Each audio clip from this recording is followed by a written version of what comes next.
Good morning बच्चों हम लोग गृह विज्ञान में पर्यावरण प्रदूषण का जनजीवन पर प्रभाव पाठ पढ़ रहे थे। तो बच्चों हम लोगों ने पिछली कक्षा में जल प्रदूषण पढ़ लिया था, वायु प्रदूषण पढ़ लिया था और बहुत सारे हम लोगों ने उनके जो कारण हैं वो पढ़ लिए थे, उनका उपाय क्या है वो पढ़ लिए थे। ठीक है, आज हम लोग पढ़ेंगे बच्चों मृदा प्रदूषण या फिर भूमि प्रदूषण। मृदा का अर्थ होता है बच्चों मिट्टी। ठीक है, किस प्रकार से जो मिट्टी है या भूमि है प्रदूषित हो रही है उसके बारे में आज की कक्षा में पढ़ेंगे। तो वर्तमान समय में जब जनसंख्या निरंतर बढ़ती जा रही है तो खाद्यान्न आवश्यकताओं को पूरा करने के लिए भूमि की उर्वरता बढ़ाने या बनाए रखने के लिए रासायनिक उर्वरकों का प्रयोग भी किया जा रहा है। बच्चों आपको पता है कि आजकल जो है जनसंख्या वृद्धि जो है बहुत ही ज़्यादा समस्या बन गई है पूरे विश्व के लिए। और ज़्यादातर हमारे भारत में जो है वो जनसंख्या बढ़ रही है।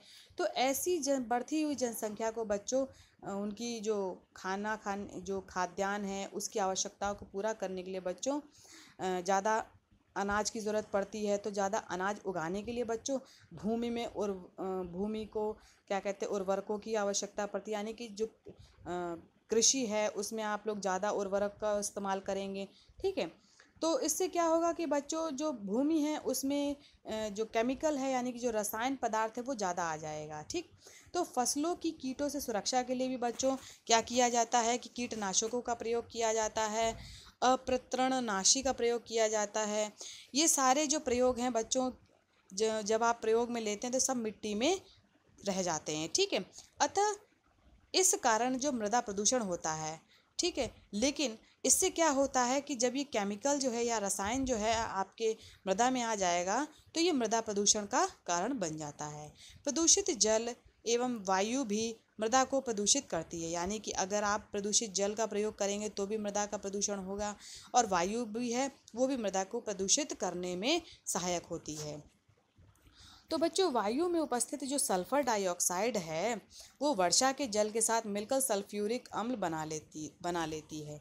बच्चों आपको पता है कि जो सल्फर डाइऑक्साइड है ये जब वातावरण में रहती है उसके बाद जब बारिश होती है तो बारिश के जल के साथ ये मिल करके सल्फ्यूरिक अम्ल बना लेती है। ठीक है, और सल्फ्यूरिक अम्ल जो है वो वर्षा के साथ जो है नीचे गिर जाता है, यानी कि पृथ्वी पर आ जाता है या भूमि पर आ जाता है। जब सल्फ्यूरिक अम्ल भूमि पर आएगा तो उससे क्या होगा, जो मृदा है वो बहुत ही ज़्यादा एसिडिक हो जाएगी यानी अम्लीय हो जाएगी और इससे भी जो है मृदा प्रदूषण होता है तथा भूमि पर आकर मृदा को प्रदूषित करती है। इसके अतिरिक्त बच्चों जो वाहित जल मल है यानी कि जो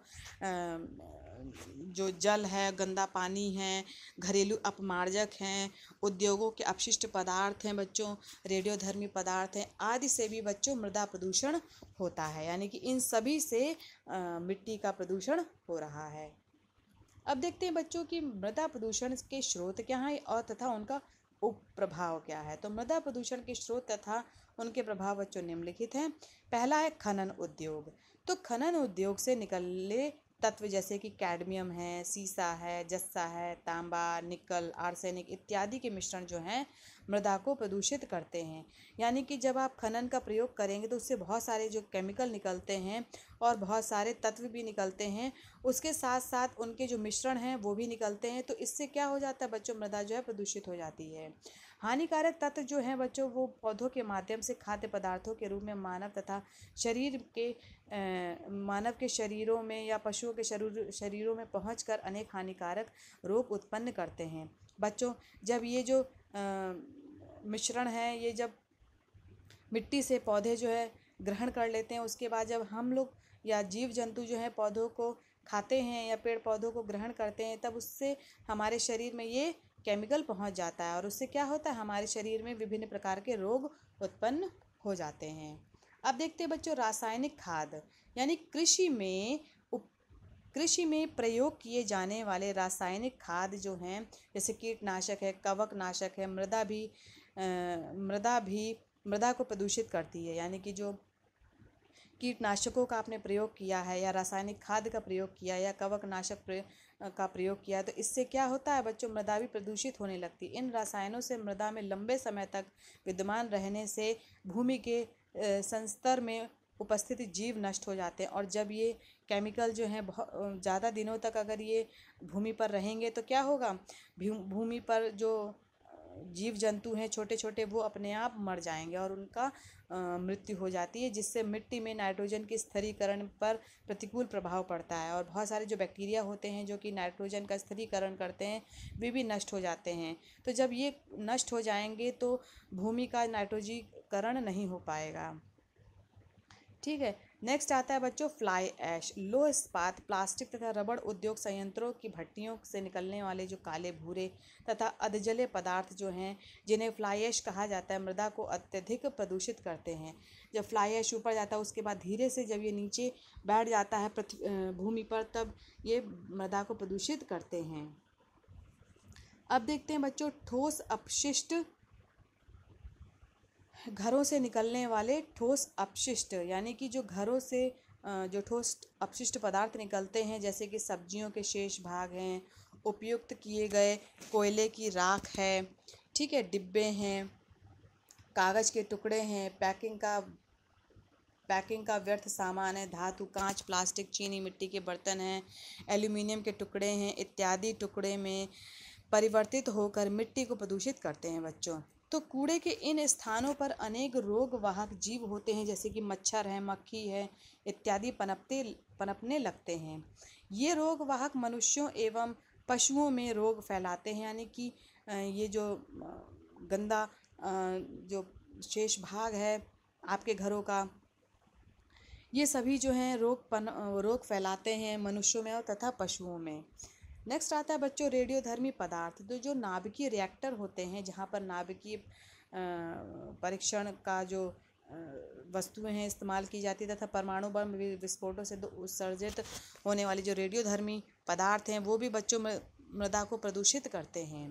तो जो रेडियोधर्मी पदार्थ होते हैं वो प्रदूषित मृदा के दुष्प्रभाव से पौधे को दुष्प्रभाव से क्या होता है, पौधे जो है वो नष्ट हो जाते हैं। ये रेडियोधर्मी पदार्थ जो हैं मनुष्य तथा जीवों की उपापचयी क्रियाओं को भी नष्ट कर देते हैं और उनमें उत्परिवर्तन भी उत्पन्न कर देते हैं, यानी कि इतने ज़्यादा ये हानिकारक होते हैं रेडियोधर्मी पदार्थ कि मनुष्य के अंदर जो हैं कई प्रकार के जो हैं वो चेंजेस उत्पन्न करते हैं, जिससे कि बहुत सारी समस्याएं उसके शरीर में तथा उसकी उपापचयी क्रियाओं में होते हैं। अब देखते हैं बच्चों मृदा प्रदूषण पर नियंत्रण किस प्रकार होता है। तो मृदा प्रदूषण का जो नियंत्रण है बच्चों, वो अपशिष्टों का उचित निपटान, यानी कि जो उद्योगों के लिए जो नियम बनाना चाहिए वे अपने अपशिष्टों का उचित निपटान करें, जिससे मृदा प्रदूषण जो है वो कम हो सके। यानी कि इस प्रकार जो है उनके द्वारा जो क्या कहते हैं उद्योग से जो निकले हुए अपशिष्ट पदार्थ है उनको इस तरीके से उसका निष्कासन या निपटान करना चाहिए, जिससे कि मृदा प्रदूषण ना हो सके। नगर में ठोस अपशिष्टों को भी निश्चित स्थान पर एकत्र किया जाना चाहिए। कृषि अपशिष्टों को खुले में जलाने की अपेक्षा उनका उपयोग बायोगैस के उपयोग द्वारा जो है ऊर्जा तथा खाद्य के उत्पादन में किया जाना चाहिए। यानी जो कृषि का जो अपशिष्ट है वो खुले में नहीं जलाना चाहिए। इससे क्या होता है बच्चों, मृदा प्रदूषण होती है और भी बहुत सारे वायु प्रदूषण भी होता है। ठीक है, तो इसे बच्चों बायोगैस का उपयोग करना चाहिए, जिसमें ये सारे अपशिष्ट पदार्थ का उपयोग हो जाएगा। ठीक है, और खाद्य के उत्पादन में भी करना चाहिए। नेक्स्ट आता है बच्चों परमाणु परीक्षण पर रोक लगा देना चाहिए। परमाणु परीक्षणों पर रोक लगाई जानी चाहिए, जिससे कि परमाणु संयंत्रों को और अधिक सुरक्षित करना चाहिए, ताकि रिसाव की घटनाएं ना हो सकें। जो रिसाव होते हैं बच्चों बहुत ही खतरनाक होते हैं परमाणु संयंत्रों से। ठीक है, तो ये तो था बच्चों आज मृदा प्रदूषण। तो धन्यवाद बच्चों आज की कक्षा के लिए।